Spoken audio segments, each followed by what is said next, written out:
Ili usipitwe na matukio mbalimbali na uwe wa kwanza kutazama video zetu, tafadhali bonyeza neno subscribe hapo chini ya video hii, kisha bonyeza alama kengele itakayotokea. Asante.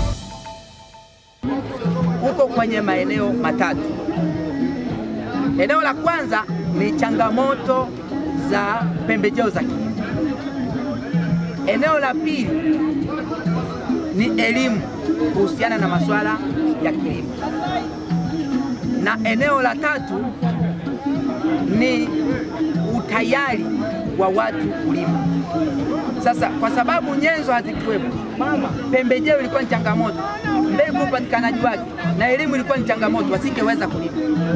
Lakini sasa kwa kutambua hizo changamoto, sisi kama Nyiita Sunflower kwa kushirikiana na halmashauri, sasa tunaenda moja, kuwapa elimu; pili, kutatua changamoto ya nyenzo za kilimo. Leo ukizungumzia Nyiita Sunflower, tuna matrekta ambayo yanalima, yanapanda na yanapalilia. Hiyo ni hatua kubwa sana kwenye swala zima la kilimo. Kwa yule mkulima ambaye alikuwa anawaza, nina eneo lakini nitalimaje? Nguvu ya kupalilia itakuwaje? Upandaji itakuwaje? Leo tuna planta ambazo zinapanda, leo tuna wida zinapalilia, leo tuna matrekta yanalima.